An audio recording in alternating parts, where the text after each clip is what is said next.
Our hearts beat to the city streets. We began to feel the fire. We rise like tall buildings as the chemicals they take us higher. The night's young and it's just begun as she puts her hand in mine. দেখো বন্ধুরা, আজকে কিন্তু আমি অনেকটা সকাল সকাল উঠে পড়েছি। এখন বাজে ভোর 5টা। কেন বলো তো, ছেলের তো স্কুল চালু হয়ে গেল আজ থেকে। ওর তো এতদিন গরমের ছুটি ছিল, তাই একটু বেলাতেই উঠছিলাম। তবে আজ থেকে যেহেতু স্কুল চালু হয়ে গেল, তো আমাকে সকাল সকালই উঠে পড়তে হবে। তো উঠেই আগে ভাবলাম বাইরে বেরোই, কারণ অনেক দিন বেলাতে মানে ঘুম থেকে সকালে ওঠাটা অনেক দিন হয়নি, অভ্যাসটা ছিল না। তো ওই জন্য উঠতে খুবই কষ্ট হচ্ছিল। তো কিছু করার নেই, প্রথম দিন তো কামাই করতে একটা বাজে লাগে। তো উঠেই আগে ভাবলাম না, বাইরেটা আগে একটু ঘুরে আসি, বাইরে প্রকৃতির দৃশ্যটা আগে দেখে নিই। দিয়ে একটা অদ্ভুত এনার্জি শুনতে আমি পাই এই বাইরের দৃশ্যটা দেখে। তো এই এনার্জিটা আগে নিয়ে নিলাম, নিয়ে লেগে পড়লাম কাজে। তো দেখো, তারপরেই ভাবলাম যে আগে একটু দৌড়ে জল দিয়ে নিই, বাসি কাজ তো এত সকালে সারা যাবে না, অনেকটাই সকাল। তারপরে ছেলের টিফিন রেডি করতে হবে, ওকে রেডি করতে হবে, এখন এইসব কাজ সারা যাবে না। তাই ভাবলাম আগে একটু দৌড়ে জল দিয়ে নিই, দিয়ে তারপরে যাবো ওকে রেডি করতে।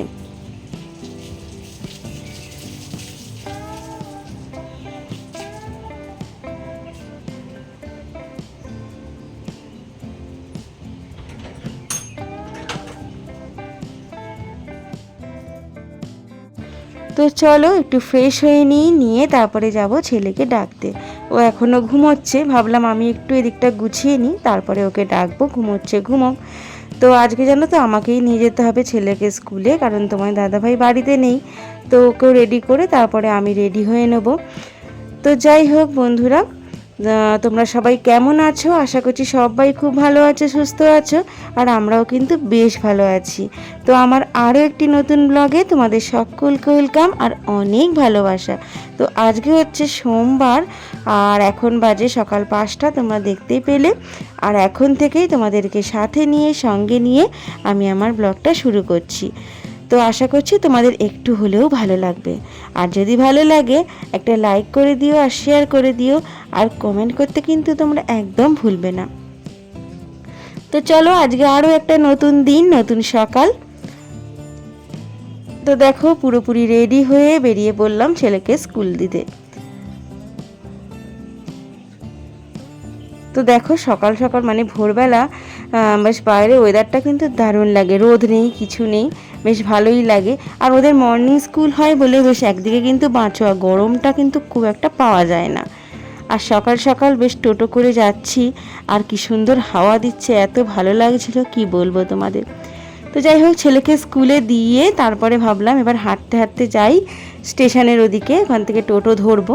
তো দেখো, নৈহাটির যে মানে মার্কেটটা আমাদের আছে, সেইখান দিয়ে হেঁটে হেঁটে যাচ্ছিলাম। তো দেখো, এখানটা এখনও কিন্তু কোনো দোকানপাট খোলেনি, যেহেতু অনেকটাই সকাল, এখন 6:30 বাজে। শুধু এই দেখো ফুলমালা, এগুলো এই দোকানপাট মানে ফুলমালা নিয়ে বসেছে কয়েকজন। তো দেখো, এদিকে চলে এলাম বাড়িতে, আর বাড়িতে এসে এখন পড়ে আছে প্রচুর কাজ, সেগুলো কিন্তু সেরে ফেলো। চলো একে একে কাজগুলো সেরে ফেলি, আর তোমরা কিন্তু ভিডিওটা স্কিপ না করে পুরোটা দেখতে থাকো।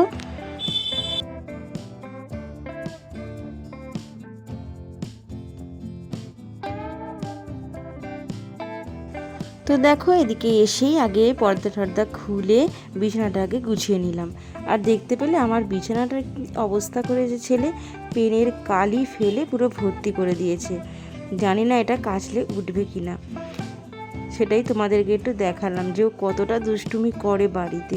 আর চলো, কালকের কিছু জামা কাপড় ছিল, সেইগুলো আগে একটু ভাঁজ করে নিই, গুছিয়ে নিই, তারপরে ঘরটা ঝাড় দেবো, মুছবো। আর কিছু বাসনও আছে, সেইগুলো তোলাতুলি করে নেবো। তো চলো কাজগুলো একে একে করি।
প্রথমে জানো তো ভেবেছিলাম যে ছেলেকে স্কুলে দিয়ে বসে থেকে একেবারেই নিয়ে আসবো, যেহেতু দুজনে আছি, বেলায় একটু যা হোক রান্না করব খাবো।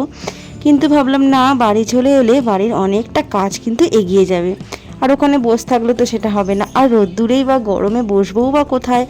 শীতকাল হলে কি হয় জানো তো, আমরা মানে কোনো সময় যদি আমি দিতে যাই একেবারে বসে থেকেই নিয়ে আসি, তখন তো আর রোদ্দুরটা কোনো প্রবলেম হয় না। কিন্তু এত গরমে কোথায় বসবো, সেই কথাই ভেবে ভাবলাম না, বাড়ি গেলে অনেকটা কাজ কিন্তু আমি এগিয়ে নিতে পারবো। সেই কথা মাথায় রেখেই বাড়িতে চলে এলাম। আর এসে সত্যি কিন্তু আমার অনেকটা কাজ আমার এগিয়ে গেছিলো, কারণ টিফিনটাও তো আমাকে রেডি করে যেতে হবে, ছেলেটা এসে খাবে, কারণ সকালে তো সেরকম কিছু খেয়ে যেতে পারে না। আর টিফিনও মানে ওদের টাইমটা খুবই অল্প দেয় টিফিন খাওয়ার জন্য, সেরকম ভারী কিছু খাবারও ওকে দিতে পারি না, তাই জন্য এসেই ওর খিদে পেয়ে যায়। তাই ভাবলাম না, বাড়িতে থেকে কাজগুলো সেরে নিলে ভালোই হয় একদিকে। চলো দেখো, এদিকে ঘর ঠরগুলো ঝাড় দিয়ে আমি মুছে নিচ্ছি একটু ঘরগুলো।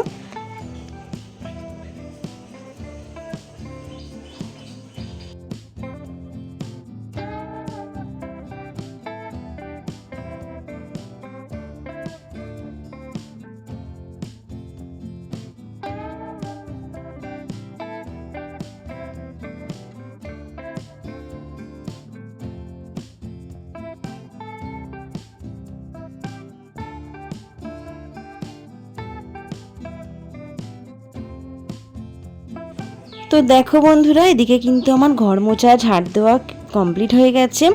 আর এদিকে গ্যাসটা একটু পুছে নিচ্ছি, সকালে জলখাবারটা রেডি করব। আজকে জানো তো ভাবলাম ছেলেকে একটু হেলদি কিছু বানিয়ে দেবো, তাই ওটসটাকে একটু গুঁড়ো করে নিলাম, নিয়ে তার সঙ্গে একটু সুজি মিশিয়ে নিয়েছি, আর একটা ডিম ফাটিয়ে দিয়েছি ওর মধ্যে। আর তার সঙ্গে দিয়েছি একটু পেঁয়াজ কুচি, একটু আদা কুচি, লঙ্কা কুচি, আর আলু আর গাজরটা জানো তো গ্রেট করে নিয়েছি, নিয়ে আর একটু মাখিয়ে রেখে দিয়ে চলে যাব। আর কারণ বলো তো, এলে গরম গরম করে দেবো, নাহলে ঠান্ডা হয়ে যাবে, খেতে খুব একটা ভালো লাগবে না। তাই ভাবলাম মাখিয়ে ঠাকিয়ে রেডি করে রেখে দিয়ে যাই। তো চলো, দেখতেই পেলে হুড়োহুড়ি করে সমস্ত কাজ করলাম, আর জামা কাপড় ছাড়িনি, কারণ ভাবলাম এইভাবে করে নিই, আর জামা কাপড় ছাড়ার সময় হবে না। তো ঘর মোছা ঝাড় দেওয়া বাসি কাজগুলো সব সেরে ফেললাম, দিয়ে আর টিফিনে একটু ব্যবস্থা করে রেখে গেলাম কিছুটা, আর এসে গরম গরম ওকে করে দেবো। তারপরে এসেই আবার খেয়ে দেও যাবে পড়তে, তারপর আমার দুপুরের আবার রান্না আছে। তো ওই জন্য ভাবলাম এই কাজগুলো সেরে রেখে গেলে আমার অনেকটা সুবিধা হবে। তো দেখো, একদম ঘেমে নিয়ে গেছি, জামা টামা পুরো ভিজে গেছে, প্রচণ্ডই গরম পড়েছে, উফ সত্যি পারা যাচ্ছে না। যাই হোক, তো আজকে যেহেতু প্রথম দিন স্কুল, তাই ভাবলাম কামাই করব না, তাই জন্য পাঠিয়ে দিলাম। তোমার দাদাভাইও নেই, তোমরা দেখলেই তো, তোমার দাদাভাই দিয়ে আসে, কিন্তু কি করব, প্রথম দিন আজকে ওই জন্য পাঠিয়ে দিলাম। আমি একটু কষ্ট করে নিয়ে গেলাম আজকে। তো চলো, এখন 9টা বেজে গেছে, ও 9:30টায় ছুটি, ওকে নিয়ে এসে তারপর তোমাদের সাথে আবার দেখা হচ্ছে। তো চলো, ততক্ষণ তোমরা ভিডিওটা দেখতে থাকো। তো দেখো বন্ধুরা, ছেলেকে স্কুল থেকে নিয়ে বাড়ি এসে গেছি, আর ওকে হাত মুখ ধুইয়ে বসিয়ে দিয়েছি, জামা কাপড় ছাড়িয়ে দিয়েছি, আর ও বসে গেছে এখন টিভি দেখতে। তো ততক্ষণ ওর খাবারটা আমি এদিকে রেডি করে নিলাম, দিয়ে ওকে খেতে দিয়ে দেবো, কারণ ও তো আবার পড়তে যাবে। আর দেখো বন্ধুরা, একটা কাণ্ড হয়েছে, দেখো খাওয়া দাওয়া খেয়ে দিয়ে উঠে দেখছে ওর মানে দুটো দাঁত যে ওপরে রয়েছে, তার পাশের দাঁতটা নড়ছিল অনেক দিন ধরেই, আর আজকেই কিন্তু দেখো পড়ে গেছে।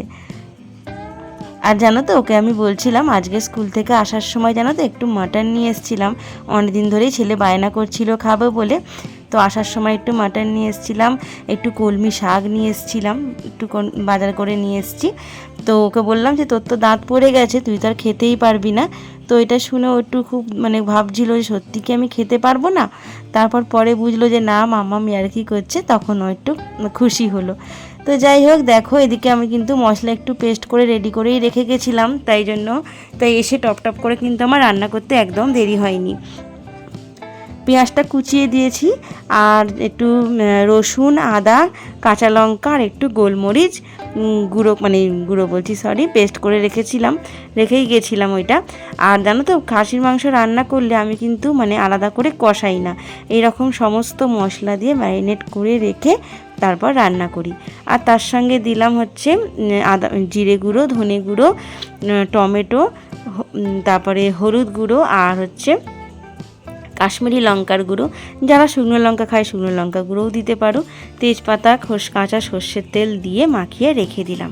আর এদিকে ভাবলাম ততক্ষণ একটু তাহলে শাকটা কেটে নিই, একটু মাখানো থাক। আর নুনটাও দিতে কিন্তু ভুলো না, কারণ নুনটা দিলেই মাংসটা কিন্তু একটু মজবে, বেশ একটু নরম হবে। তো ভাবলাম আগে এদিকে শাকটা বসিয়ে দিই, তারপরে মাংসের জন্য যে আলু ফালুগুলো কেটে রেখেছি সেগুলো একে একে ভাজতে থাকবো, ততক্ষণে মাংসটা একটু নরম হয়ে যাবে।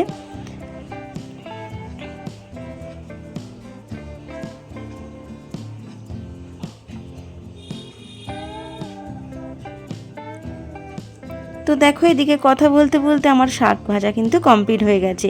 আর ওই দিকের গ্যাসটায় আমি আলু ভাজা বসিয়েই দিয়েছি। টপ টপ করে দুটো গ্যাসে রান্না করিনি, কারণ চান বাকি আছে, এখনও স্নান করা হয়নি, তারপরে পুজো দেওয়া হয়নি, এই কাজগুলো বাকি আছে। ঘরের কাজগুলো হয়ে গেছে ঠিকই, রান্নাটা কমপ্লিট করে এই কাজগুলো বাকি আছে। দেখো আলুগুলো ভাজা কমপ্লিট হয়ে গেছে, তুলে নিলাম। দিয়ে আর যে মাংসটা আমি মাখিয়ে রেখেছিলাম, কড়ার মধ্যে একটু তেল গরম করে, আর একটু তেল দিয়েছি কারণ তেল দিয়ে মাখানো ছিল, আর একটু তেল দিয়ে গরম করে মাংসটার মধ্যে ঢেলে দিলাম। এবার কষিয়ে নিয়ে কষা হয়ে গেলে আর প্রেসার কুকারে দিয়ে সিটি দিয়ে নেব। তোমরা কীরমভাবে মটন রান্না করো আমায় কিন্তু কমেন্টে জানাতে একদম ভুলবে না। তো যাই হোক, আমার চ্যানেলটিকে যারা এখনও সাবস্ক্রাইব করোনি প্লিজ তোমরা সাবস্ক্রাইব করে দিয়ে আমার পাশে থেকো, সঙ্গে থেকো। আর এতক্ষণ ধরে যারা আমার ভিডিওটা দেখছো তাদেরকে অসংখ্য ধন্যবাদ।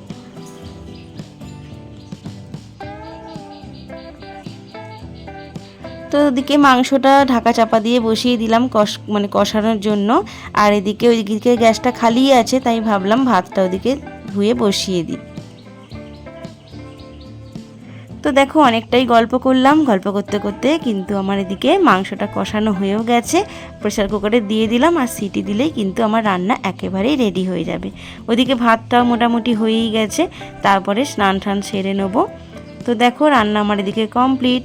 চলো এবার স্নান বাকি আছে, সেগুলো সারবো। তো চলো আজকের ভিডিওটা আমি এখানেই শেষ করছি, দেখা হচ্ছে আবার একটি পরের ব্লগে। ততক্ষণ তোমরা ভালো থেকো, সুস্থ থেকো।